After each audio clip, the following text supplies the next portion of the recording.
এটা আমাদের রাজ্যের বেকারদের জন্য বা যুবক যুবতী যারা শিক্ষিত আছে, এটা যদি উন্মুক্ত করে দেওয়া হয় বা এটা বাধ্যতামূলক যদি না করা হয়, তাহলে আমাদের রাজ্যে যে এতজন বেকার যুবক যুবতী যারা আছে তাদের চাকরি পাওয়ার ক্ষেত্রে খুব কঠিন হবে।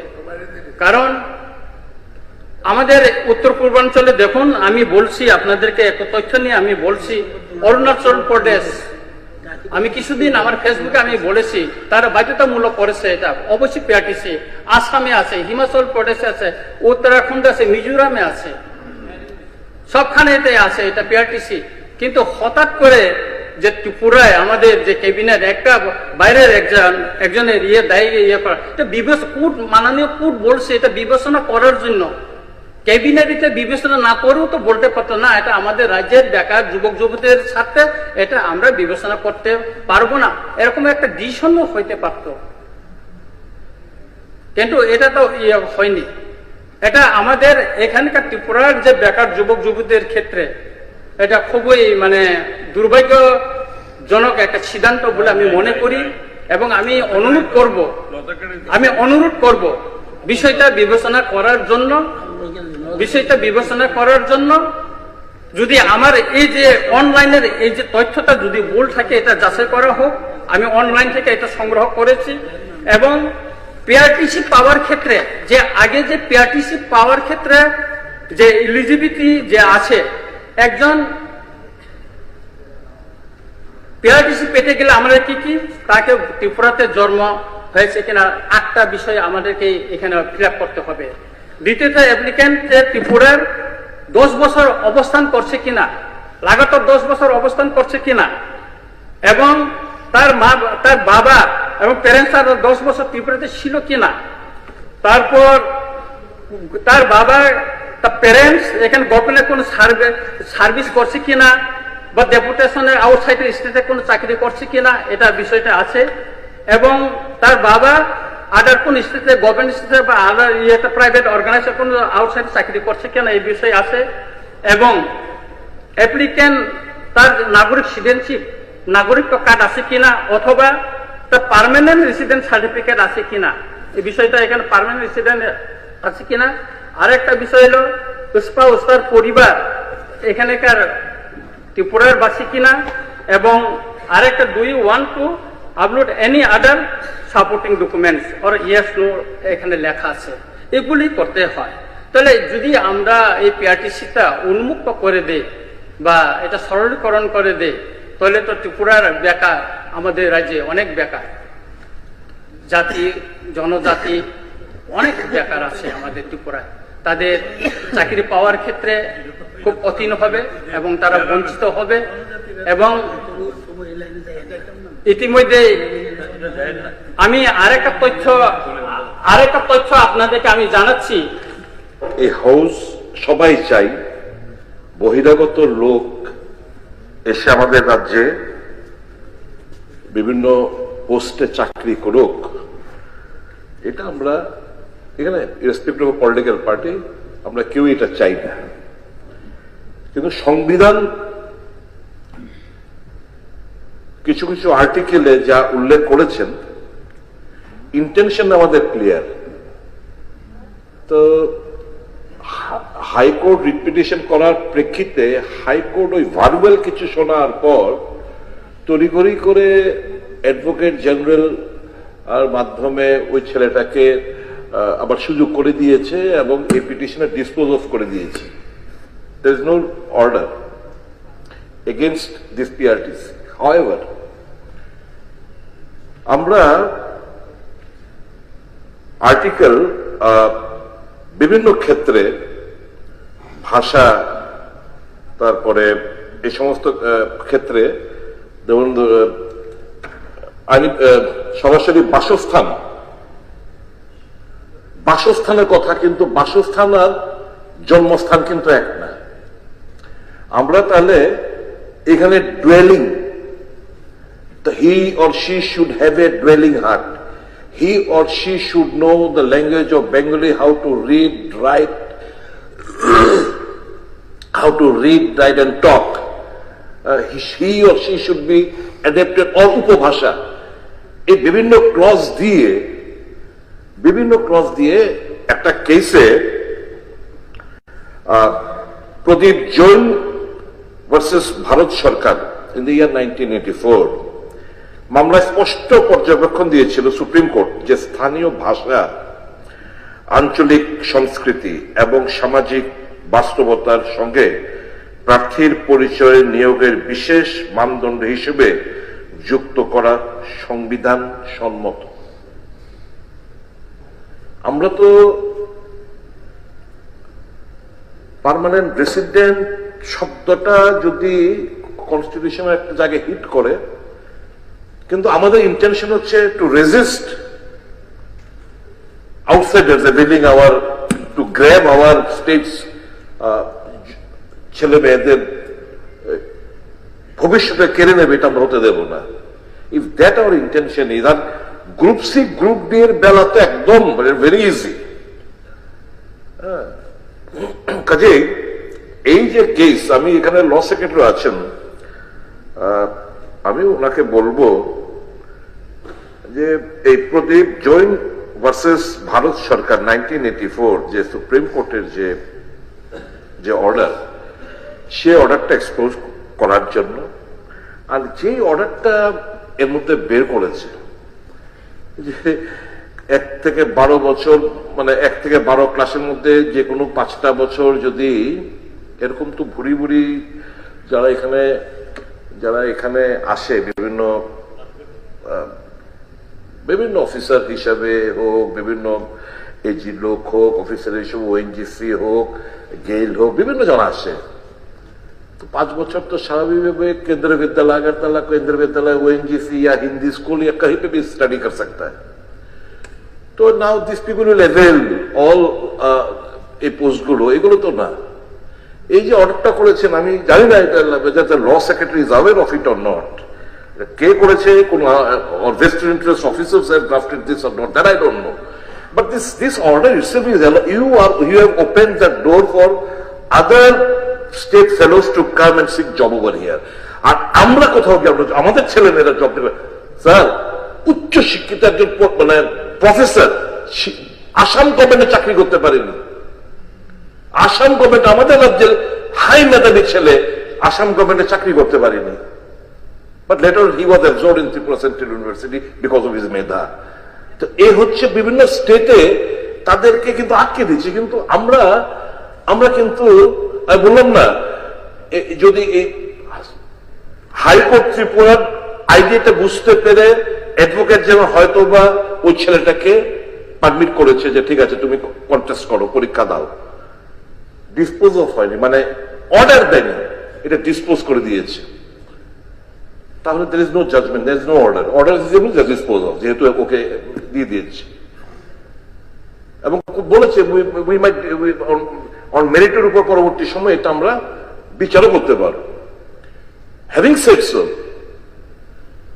তাদের মুখটা এবং আর্টিকেল 16 এর একটু হিট করে, আমরা সেই জায়গায় আমরা আর্টিকেল 371 কে এই যে উদ্যোগের প্রকাশটা করলো, তাদের আইডেন্টিটি, তাদের রাইট, তাদের সমস্ত কিছু আমরা বারংবার বলে আসছি। আর সমস্ত নর্থ ইস্টার্ন সমস্ত স্টেট গুলোতে আর্টিকেল 371 আছে, বেয়ারিং আওয়ার স্টেট, ABCDEFGHIJ অব্দি চলে গেছে। নাও আর্টিকেল 371 কে হলে এই যে তাদের পোস্ট গুলো যে বিভিন্ন জায়গায় চলে যায়, সেগুলো প্রোটেকশন হবে। এছাড়া আর্টিকেল 345 নম্বর অনুচ্ছেদ রাজ্যকে তার প্রশাসনিক কাজের জন্য আঞ্চলিক ভাষা নির্দিষ্ট করার অধিকার প্রদান করে। এই সুযোগ দিয়ে বিভিন্ন রাজ্যে তাদের সরকারি চাকরির বিজ্ঞপ্তি স্থানীয় ভাষা যেমন মারাঠি, বাংলা, নির্দিষ্ট আঞ্চলিক পড়া, লেখা ও বলার দক্ষতা বাধ্যতামূলক আবশ্যকীয় যোগ্যতা হিসেবে যুক্ত করা। শীর্ষ আদালত ডাক্তার প্রদীপ জৈন বনাম ভারত সরকার 1984 মামলায় স্পষ্ট পর্যবেক্ষণ দিয়েছিল যে স্থানীয় ভাষা, আঞ্চলিক সংস্কৃতি এবং সামাজিক বাস্তবতার সঙ্গে প্রার্থীর পরিচয় নিয়োগের বিশেষ মানদণ্ড হিসেবে যুক্ত করা সংবিধান সম্মত। কাজে having said so, there are ample of scopes. The intention is that we shouldn't allow outsiders to grab the fortune of our student of the youth of the state. And having said so, law secretaries and officers are very much intelligent enough যে এমন কোন clause শব্দ আমরা ব্যবহার করব জন্মস্থান আর বাসস্থান two different supreme court বলেছে these are not similar word. So we can use in another thing, he or she should have a dwelling hut in the state of Tripura. But citizenship দরকার নেই, he or she should have a dwelling hut in the state of Tripura. ভাষা এই সমস্ত দিয়ে আমরা নতুন সার্কুলারের মাধ্যমে আমরা নতুন একটা নোটিফিকেশন বের করে যাতে করে আমাদের ইন্টেনশনটা হচ্ছে not to allow outside two grab the Fortune of our youth of the state. এটা আমার বক্তব্য। I believe the law secretary and the officers have taken a note of it, and I'm sure for the interest of the youth of the state, they will be doing the needful. Thank you. আলোচনা চলছে, আজকে এটা গুরুত্বপূর্ণ হয়ে গেছে, কিন্তু এর আগে কিন্তু গুরুত্বপূর্ণ সেটাকে তৈরি করা হয়নি। এর আগে অনেক সরকার ছিল, আমাদের সরকার সাহস করে পিআরটিসি তো করলাম আমরা চাকরির ক্ষেত্রে। পিআরটিসি তো আমরা চাকরির ক্ষেত্রে বলছিলাম, পিআরটিসি তো আমরা এবলিশ করছি না, সবকিছুতেই পিআরটিসি আছে। কিন্তু আমাদের সরকার সেই হিম্মত দেখিয়েছে পিআরটিসি বাধ্যতামূলক, এবং সেটা করার আগে দেখুন অনেক সময় কি হয়, কাজ করতে গিয়ে যে ইন্টেনশনটা কি। আজকে এখানে সবাই আজকে যারা বিরোধী দলের যারা আছেন ওনারা বলছেন, এলপি সাহেব বলছেন, সুদীপ রায় বর্মনও বলছেন, মাননীয় এমএলএ, কিন্তু এটা কিন্তু অ্যাপ্রিসিয়েট করছেন না ওনারা যে আমরা এপিআরটিসিটা প্রথম চাকরি বেলায় আমরা চালু করলাম, কিন্তু এবং সেটা অনেক সেই হিম্মত নিয়ে। আপনাদের সময় তো কেউ চালু করেননি আপনারা, কারণ আপনারা সেই হিম্মতে দেখাননি। আচ্ছা, যখন চালু করার আগে আমরা কিন্তু টিম পাঠিয়েছি। আজকে যে কথাগুলো বলছেন যে এরকম পিআরটিসি করা যায় কিনা, তো যে তথ্যগুলো আজকে এখানে দিচ্ছে যে বহু রাজ্যের মধ্যে যে রাজ্যগুলো আমাদের কাছে মনে হয়েছে যে এখানে আছে, যে আজকে ওই নেটের মাধ্যমে এগুলো দেখেছে, আমরা কিন্তু অফিসারদের পাঠিয়েছি সেখানে। এটা আমাদের যখন ক্যাবিনেটে ডিসিশন হয় তার আগে আমরা অফিসারদের পাঠিয়েছি, খবর নিন। তারা এসে সমস্ত কাগজপত্র নিয়ে যখন সমস্ত ক্যাবিনেটের সামনে সে উত্থাপন করলো, তারপর আমরা ডিসিশন নিলাম যদি অন্যান্য রাজ্যে যদি এটা তারা করতে পারে তো আমরা কেন করতে পারবো না। আমরা তো ত্রিপুরার মানুষ, কারণ আমরা দেখেছি এই ভাষা দিয়ে আমরা ট্রাই করেছি। আজকে এখানে বলতে আমি মানে আমি বলবো খুব স্টেডিলি এবং ক্লিয়ারলি যে এই ভাষা দিয়ে আমরাও চেষ্টা করেছিলাম। ভাষা দিয়ে দেখা গেছে এর আগে ওয়েস্ট বেঙ্গল থেকে বাংলা চলে আসে, আপনার আসাম থেকে বাংলা চলে আসে, ককবরক ঠিক আছে, ককবরকের তো ত্রিপুরার মানুষ এই ভাষা জানতে হবে, পারিনি সেটা। এবং দেখা গেছে এর আগে পূর্বের যতগুলো চাকরি হয়েছে সব এই বাংলাভাষী যারা আছে তারা কিন্তু অনেকে এসে এখানে চাকরি করছে। তো এইগুলো নিয়ে কিন্তু আমরা অনেক মানে তাকে নিয়ে আমরা অনেক বলবো আমরা আলোচনা হয়েছে, তারপরে আমরা ডিসিশন নিলাম এইভাবে তো আটকানো যাবে না। তো তারপরেই কিন্তু এই অফিসারদেরকে যখন পাঠালাম, তারা যখন রিপোর্ট করলো, তখন আমরা ডিসিশন নিলাম যে না, পিআরটিসি আমরা বাধ্যতামূলক করব চাকরির ক্ষেত্রে। আজকে 2-3 বছর ধরে তো চাকরি হচ্ছে, চাকরি তো হয়েছে আমাদের এই কারণে। এখন যে চাকরি হলো এবং এই চাকরির বেলায় এই 2-3 বছর ধরে কোনো কিন্তু চ্যালেঞ্জ নেই। আজকে আমি জানি না যে ভদ্রলোক আমার কাছে শোনা দেখা গেছে এ নাকি এডিসির মধ্যেও সেম নেই, এডিসির মধ্যেও করেছে, আবার এখানেও করা হয়েছে। জানি না এর পেছনে কি রহস্য আছে। আমি এটা মনে হয় এটা বলা হবে, কারণ আমি জানি না কি কারণে শেষ। যাই হোক, এটা তো আমার আমার বলা উচিত নয়। এখন কথা হচ্ছে, আমি রঞ্জিত বাবুকে একটু বলবো, আপনি কোন ডেটে এটা বের করেছেন, কোন ডেটে ডিসপোজ অফ করেছে, একটু যদি বলেন, সো দ্যাট আপনাকে আমি লিঙ্ক করতে পারি।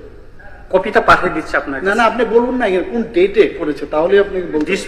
এটা স্যার ডিসপোজ তো হয়েছে 20/5/2025 এখানে বাড়িতে আছে এখানে। ঠিক আছে, 2025 তো। হ্যাঁ, আমি আপনাকে বলছি আজকে এখানে বলছি অ্যাকচুয়ালি আমাদের এই বিষয়ে এটা সাবজুডিস, কিন্তু এখানে আলোচনাই আমরা করতে পারি না এই বিষয়ে। কি বলছেন এখানে? এখানে দেওয়া আছে লিস্ট দ্য ম্যাটার অন 21/9/2026। এখনো কিন্তু এটা সাবজুডিস, আমরা আলোচনা এখানে করতে পারি না, বুঝতে পেরেছেন? 2 নম্বর হচ্ছে যদি যেহেতু এই বিষয়টা এসছে, আমি পয়েন্ট অফ অর্ডার, যদি সাবজুডিস হয়ে থাকে, মাননীয় মুখ্যমন্ত্রী বলছেন এটা এখনো, তাহলে কোনো রায় হয়নি, সেরকম ভাবে কোনো অর্ডার হয়নি, then why order order it is written order. না না, তাহলে then why cabinet taken decision? না না, অর্ডার অর্ডার কিন্তু আমি বলছি, আমি যেহেতু ওই বিষয়টা সাবজুডিস, তো অর্ডার দেওয়া আছে, তো এখানে অর্ডার করে দেওয়া আছে, লিস্ট এই মুখ থাকে এই মুখ আছে, এটা এখন কিন্তু সাবজুডিস। হ্যাঁ, গভর্নমেন্ট মাইনা নিছে দীক্ষা, গভর্নমেন্ট ওই ছেলেটারে সুযোগ করে দিছে দীক্ষা, কেসটার আর কোনো মেরিট রইল না, এই কারণে এটা ডিসপোজ অফ করে দিচ্ছে। It is not a judgment, judgment হয়নি। that is not a judgment. Prior to this judgment, prior to that, why are we আমরা আগের থেকে আমরা সবকিছু করে নিলাম? আরে আমি সেটা বলছি না, ইউ আর নট হিয়ার। এটা একটা অর্ডার দেওয়া আছে, উনি রঞ্জিত বাবু যে বলছিলেন যে 2025 ডিসপোজ অফ হয়ে গেছে, এটা তো হয়নি, এটা লিস্ট হয়েছে, লিস্ট দ্য ম্যাটার অন 21/9/2026। এটা একটা অর্ডার দিয়েছে চিফ জাস্টিসের আপনার ডিভিশন বেঞ্চে। তো এই যে অর্ডারটা সেপ্টেম্বর, এখনো তো এটা সাবজুডিস। তো এই কারণেই বলছি সাবজুডিসে এই যে আমরা যে আলোচনাটাতে এখানে আসবো, এটা কিন্তু একটা আমাদের জন্য আমি যতটুকু বুঝি। তাহলে ডিসিশনটা নিল সাবজুডিস, এখনো হাইকোর্ট এমন কোন রায় দেয়নি যে না পিআরটিসি রাখা যায় না, তাইলে এই প্রেক্ষিতে কেন ক্যাবিনেট ডিসিশন দিল? আমরা তো আগে দিয়েছি। আগাম কেন আমরা সরে আসলাম, বিরতি করলাম কেন? আমি জানি না, আপনার সাথে আমার হয়তো কনফিউশন হচ্ছে। ক্যাবিনেট কি দিয়েছে? আরে এটা তো আগে, এটা তো এখনের ঘটনা, এটা তো আপনার হয়েছে, আমরা তো আগে ডিসিশন নিয়েছি এটা। শুনুন শুনুন, আমি আপনাকে বলছি, যেহেতু আলোচনা, তাই দু একটা কথা বলবো, বেশি তো বলা যাবে না। আমি যেটা বলছি যে এটা 2023 আমরা ডিসিশন নিয়েছি, এটা কিন্তু কেস হয়েছে পরে, কাজে এটা তো আমরা এর উপরে রায় করে তো আমরা কোনো ডিসিশন নেইনি, আমরা তো ডিসিশন আগে যে পিআরটিসি মাস্ট, কিন্তু পিআরটিসি চাকরির বেলায়, কিন্তু পিআরটিসি আমরা এবলিশ করছি না। এখন দেখুন কথাটা হচ্ছে এই কারণে এখানে বলাও যাবে না, আবার যেহেতু কথাটা উঠছে আমাদের, তারপরেও আমরা ভেবেছি, যেহেতু মাননীয় বিধায়ক বলেছেন যে বাসস্থান আর জন্মস্থান এই বিষয়টা উনি এনেছেন, এই কারণেই টেকফুললি আমরা বিভিন্ন যেসব জায়গায় আছে, কিছু কিছু যেসব স্টেট আছে তাদের এক্সট্রা অর্ডিনারি, সেটা আপনার পার্লামেন্টে অ্যাক্ট আছে, তাদের পাওয়ার আছে, সেখানে ওই যে ওরা কিন্তু সেই সুযোগটা পাচ্ছে, আমাদের ত্রিপুরাতে সেই সুযোগটা নেই। আপনি ঠিকই বলেছেন, এর জন্য আমাদের পার্লামেন্টে অ্যাক্ট করতে হবে, ত্রিপুরাকে কেন আমরা ইনক্লুড করবে না, দ্যাট ইজ অ্যানাদার ইস্যু। কিন্তু বিষয়টা হচ্ছে আমাদের তরফ থেকে এরকম মনে হচ্ছে পিআরটিসিটা বাতিল করে দিয়েছে, আমরা বাতিল করিনি। এই কারণেই পিআরটিসির পরিবর্তে আমরা এরকম স্কুলিং, আমি বলছি আপনাকে কয়েকটা উদাহরণ দিচ্ছি যে কত জায়গার মধ্যে স্কুলিং এর ভাবে এইভাবেই করেছে ওরা। ফর এক্সাম্পল, আপনার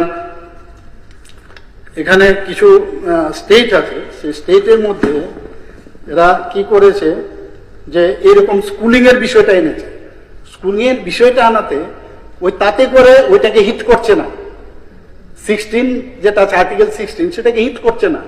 ওনারাও কিন্তু এরকম করছে, তেলেঙ্গানা এখানে এরকম করছে, কয়েকটা জায়গা আমার কাছে আছে এখানে।